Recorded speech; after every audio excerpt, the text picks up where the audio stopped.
Whew, yeah, my review on this one. It's a bit late, isn't it? The game's been out since 420. Nice.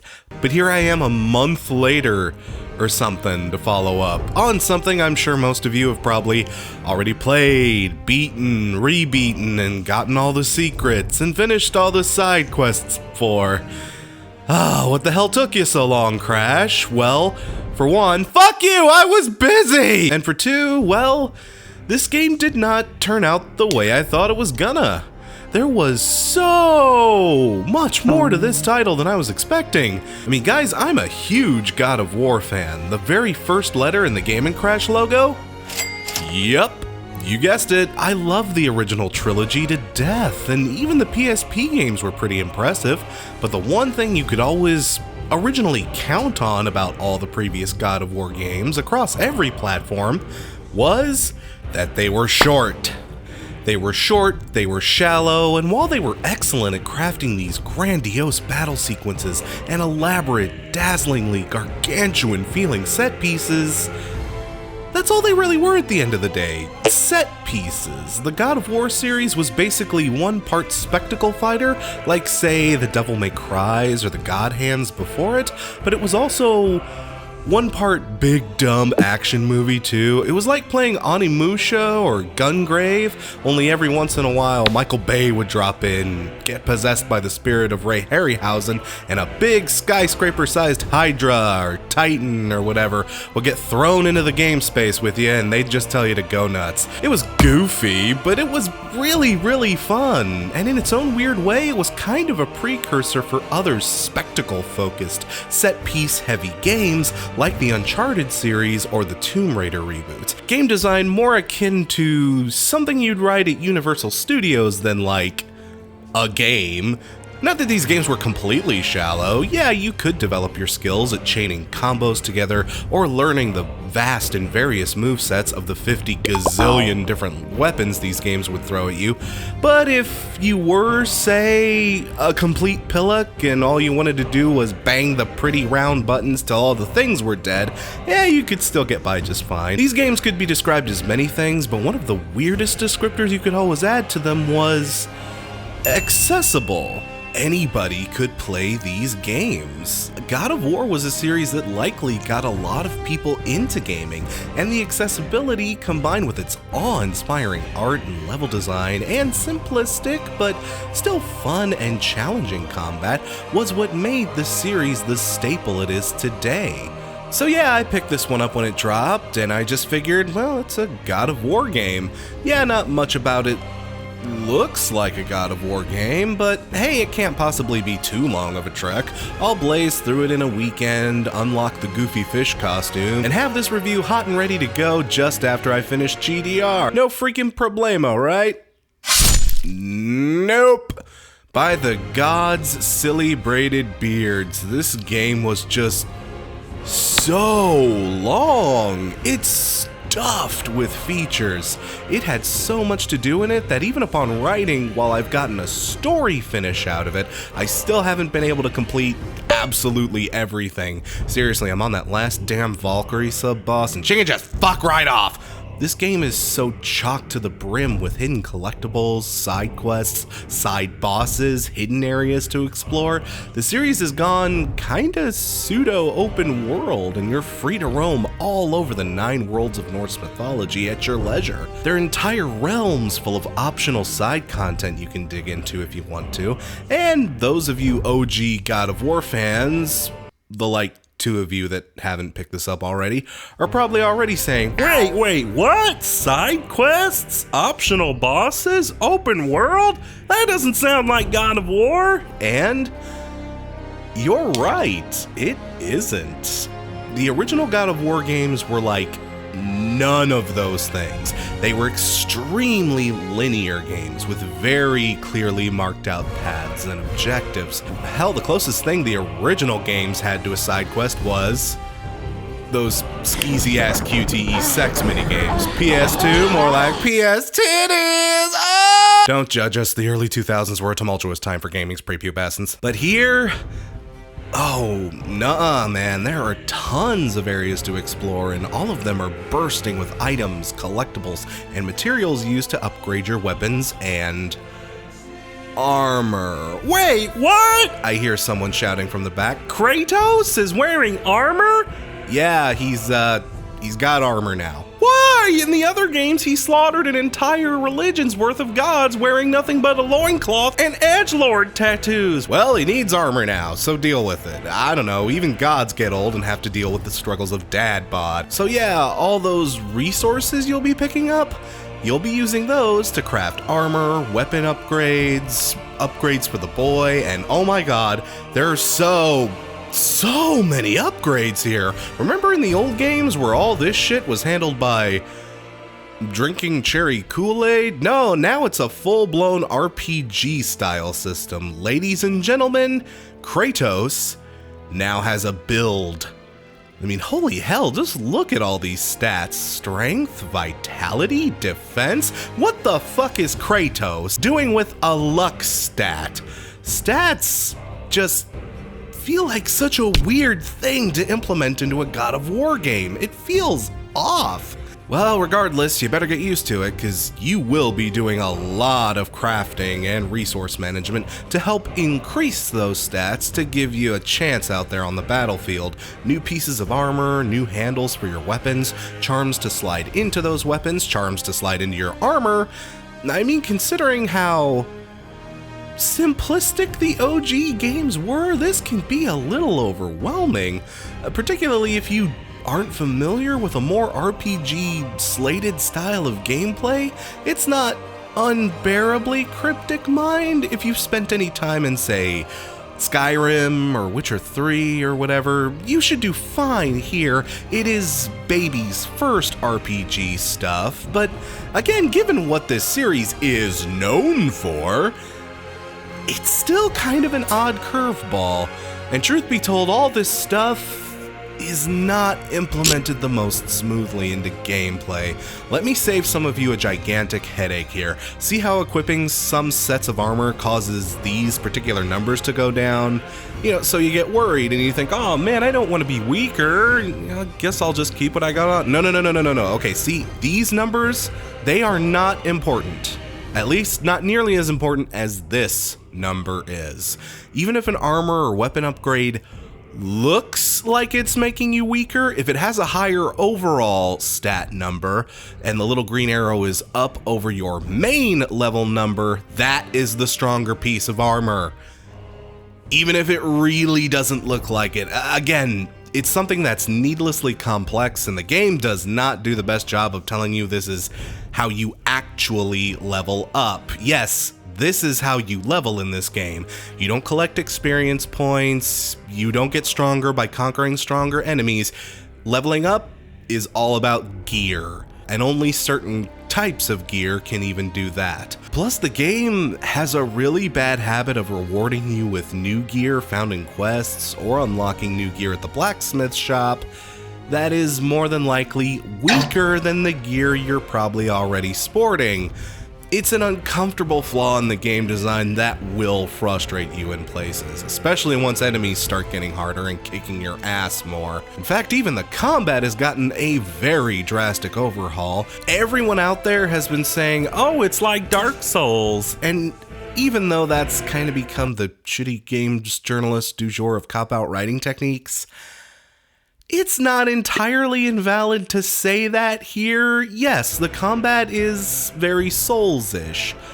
Well, at least Souls adjacent. Again, it's like the RPG elements. It isn't the most complex thing in the world, and people who are used to this kind of style will probably jump right into it with no problems, but again, for a series known and heralded for its simplistic and accessible combat, This is way more in-depth than I was expecting. Again, the old school games were all about button mashing, with very occasional bits of combo stringing and crowd control.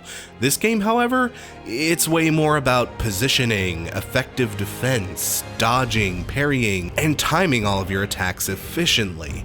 And all of the enemies also come with various levels now too, as well as different colored health bars to let you know how much stronger they are than you, and by proxy, how much more fucked you are if you go up against them. If you walk into this game with the old school God of War button mashy, smashy mentality, you're probably gonna have a bad time.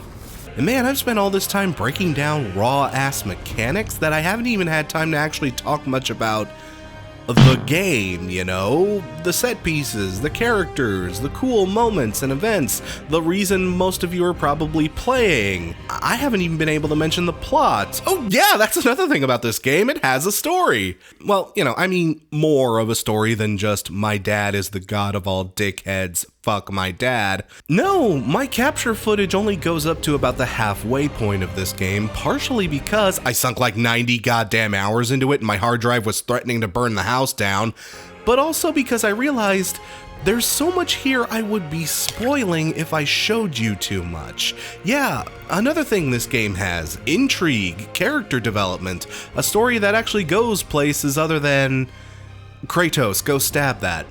See, here's the thing about this game. All this stuff I'm describing, all these new elements, all these additions, none of it sounds very God of War, does it? And the thing is, yeah, the game isn't very God of War. It's so not God of War. Not in a traditional sense, at least. For those of you who were looking to get a classic God of War experience out of this title, whew, boy, it is so not that.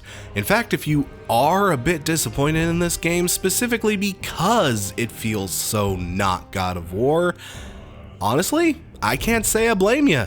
Even in spite of the critical scene jizzing themselves inside out over it and such, if you play this game and it just does not gel with you, believe me, I get that. I can understand why there's been a fair amount of backlash over this title. Hey, this is coming from an old school God of War fan, and it straight up says God of War on the tin. Can't imagine why I would expect a God of War game to be here, you know?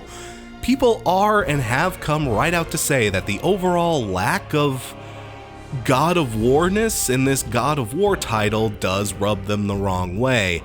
Is this the perfect 10 that all the magazines are giving it? Fuck no! This is not a perfect game. Not by a long shot. Not in my book, at least. It has some major, glaring issues that really should have been avoided. But here's the thing. Even despite its many elements that can potentially turn you off, it was still insanely, impressively good. Yeah, I know, I've been yammering on about all the stuff I don't like, but it's not all necessarily because it's bad. Well, a few bits of it are, but I'm not so much focusing on the amount of anger, disappointment, or frustration, just, for lack of a better term, I guess it's more culture shock? I've talked about that feeling in games, and even my music reviews, of ordering a steak and getting a salad. Well, these games were the steak, and this game is definitely a salad, but man, it's probably one of the best salads I've ever had. I didn't order the salad, so I'm a little knocked off my game here. Yes, while the combat is not very God of War, it is still ripping great fun. Kratos' new axe weapon feels very powerful, and upgrading its combos and movesets does feel very satisfying when you get the chance to use them, especially in the late game where you start to unlock different abilities, strengths, and power-ups. And if you're having trouble with the combat at first, let me give you one word that is going to make your life an absolutely wonderful dream. Boy, boy, boy, boy, boy, boy, boy, boy, boy, boy, boy. Yeah, holy shit, Atreus is like the big new deal of this game, and I've barely had time to mention him yet. Well, dude, yeah, this kid kicks ass. I'd honestly put him up there with Ellie, Elizabeth, and The companion cube? As one of the best video game escort characters out there, this kid can really take care of himself, and with a press of the square button, he can fire a volley of arrows at whatever enemy you want him to, and this can prove as a vital means of crowd control and distraction. In addition to the fact that his arrows can get really powerful, especially once you upgrade them with like chain lightning and stun explosives, or different magic summons that can like bring a pack of wolves in to nibble enemies to death, or a boar stampede to trample foes. And oh, I know in games like this you usually just tend to ignore your escort's ability upgrade trees if they have them, but guys, do yourself a favor, upgrade this kid as quickly as possible. Be a good dad, you'll thank me for it later. And while the open world level design feels, again, off for this series, it isn't necessarily that big of a deal in the grand scheme of things, because holy shit, look at how gorgeous everything is. And I'm not even playing on a PS4 Pro, like, god damn. And B, it's all extremely well streamlined, and side quests and item drops are just frequent enough to be worth the trouble of going for them without being so overwhelming that you just drown in a sea of other people's busy work. And all of it is optional too, so if none of this shit is your bag, you can just stick to the main story and be pretty much fine overall. And the story I mentioned, again, it's way more story than anyone would have probably expected out of a God of War game, but it's still really good story. Hell, God of War's story was always probably one of its biggest failings as a series. The games just felt like big dumb popcorn flicks where you play a guy who just kind of gradually morphs into the world's most edgelord and unrelenting fedora atheist. Kratos from the original games is just basically who Ricky Gervais thinks he is, but the Kratos in this game, man, they do an exquisite job of making him own up to all those mistakes from his past.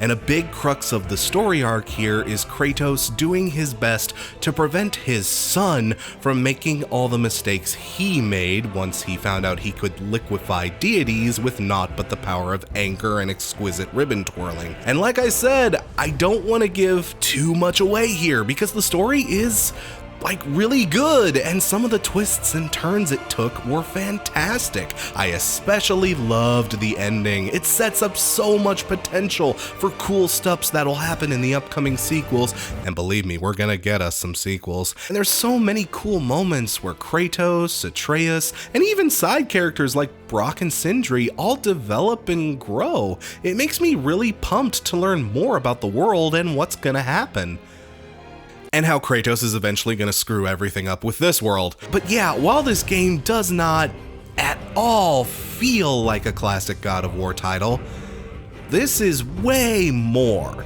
than a classic God of War title. And ultimately, despite all the growing pains that come with this title, this does feel like the right course of action for the series to take.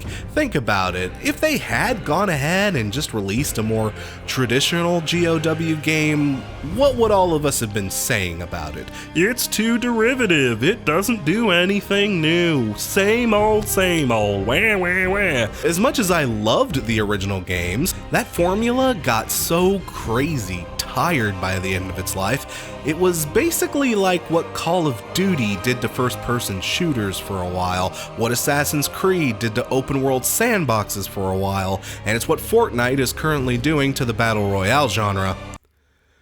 Oh, don't you worry. Its time is gonna come too. By the end, even the God of War proper titles couldn't make the old formula work anymore. I mean, people have been calling this game God of War 4, all the while forgetting that God of War 4 did totally come out. Y'all just forgot about it. These games really needed a mix-up, and by God did they get one. But the execution is still really, really great. They elevated the series into something so much more than I thought it ever could be. They perhaps did a little too much too soon, but it's still the shot in the arm this series desperately needed, and while no, it isn't a perfect 10, it is still a really damn solid game that once I got settled into its groove, I had oodles of fun with it. I still highly recommend this game, but it's just got a hell of an adjustment period to it. And again, I don't blame you if all the weird aspects to it are something that potentially turn you off, but if you can get adjusted to what they're doing here, I say it's definitely worth your time. God of War gets 4 boys out of 5.